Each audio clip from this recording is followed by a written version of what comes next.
lagi dengan saya di channel Agus Elektronika ya. Pada kesempatan kali ini saya ingin berbagi ke teman-teman ya, dan sekaligus saran untuk teman-teman agar supaya ini dihindari ya. Dan di sini sudah ada power ya teman-teman, power yang sudah biasa dipakai ya. Dan isinya seperti ini.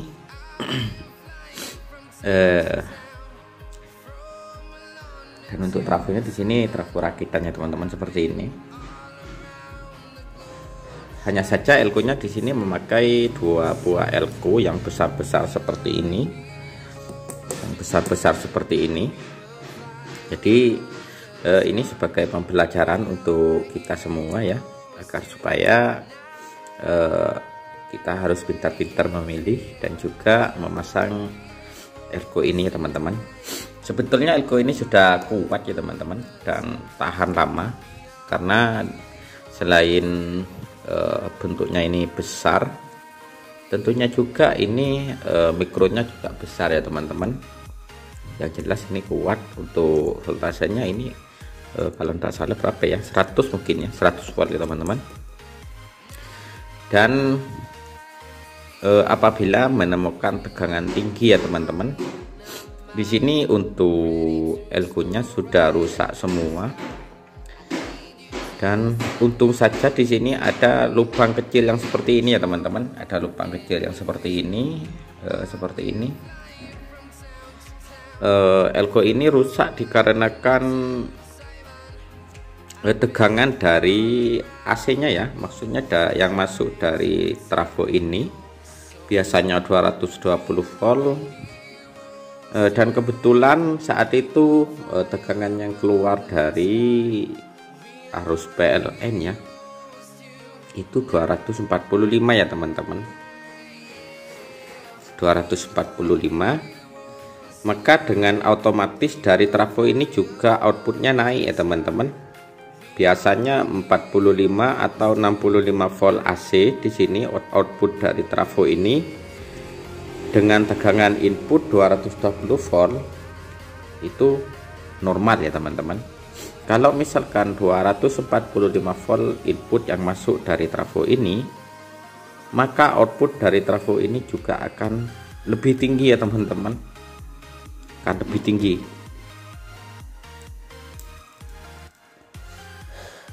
Jadi mengakibatkan elko ini panas ya.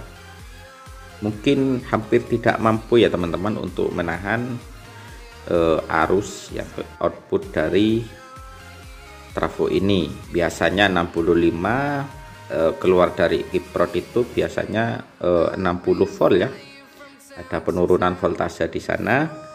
Kemudian setelah masuk ke elko ini, maka arusnya meningkat ya teman-teman, dikarenakan input AC dari sini 245 volt, sehingga elko-nya meledak seperti ini teman-teman.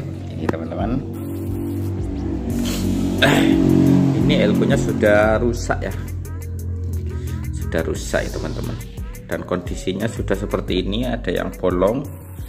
Ini kalau misalkan tidak ada lubang ya teman-teman, seperti apa ya bunyinya ya? Mungkin seperti bom nuklir ya teman-teman.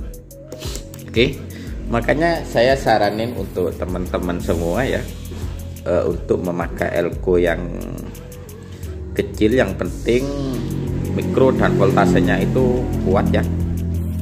Apabila salah satu itu ada yang jeblos seperti ini, maka kita masih bisa live sound sistemnya ya teman-teman, masih bisa tetap jalan dan sound sistemnya bisa tetap nyala ya. Dan yang seperti ini kalau sudah jeblos, maka sound sistemnya ini tidak bisa menyala teman-teman. Yang ada hanya dengong. Dan untungnya saja di sini untuk TR finalnya di bagian powernya tidak ada masalah ya, tidak apa-apa.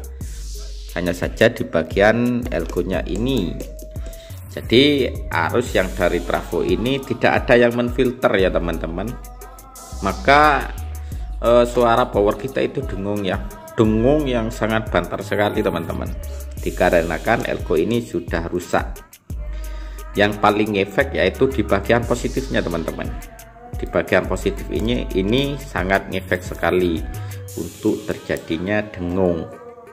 Apabila elko di bagian positif ini drop atau putus ya, yang seperti ini, maka suara power kita itu dengung yang sangat keras sekali ya teman-teman.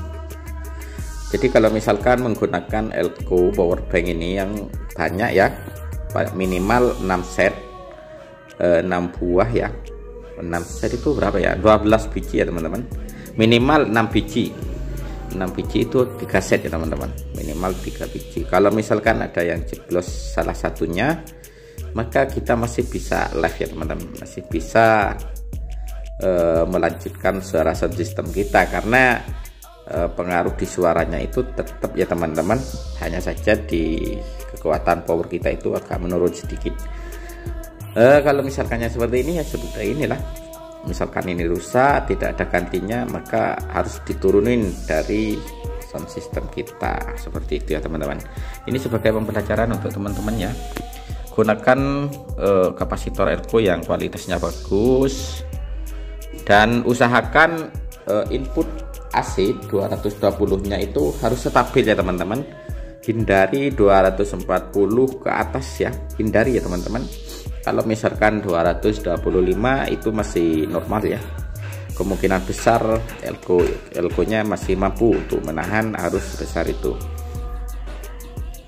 Kalau misalkan sorry teman-teman, kalau misalkan 245 250, kalau di input AC nya itu ada pilihan, misalkan ya di input AC nya ada 250 misalkan ya, tapi yang pada umumnya itu di ini di trafo ini 240 ya teman-teman, maksimal itu 240. Kalau di atas itu sudah tidak ada, dan di sini maksimalnya 220 volt ya teman-teman untuk ini, untuk trafo rakitan ini. Maka ketika menemukan tegangan yang 240 dan di sini sudah ada kenaikan daripada output trafonya ya teman-teman. Beda dengan ini apa itu namanya, SMPS ya. Kalau SMPS itu 220 240 outputnya tetap ya teman-teman. Misalkan 45 itu tetap 45, misalkan 60 itu tetap 60 meskipun 240 volt ya AC inputnya. Beda dengan SMPS. Kalau trafo ini tetap naik untuk outputnya teman-teman. Oke, seperti itu ya. Oke teman-teman, sekian dulu video dari saya, semoga bermanfaat dan semoga ini menjadi pembelajaran bagi kita semua. Oke, sekian dulu, terima kasih banyak. Jangan lupa dukungannya, klik like, subscribe dan komennya. Terima kasih.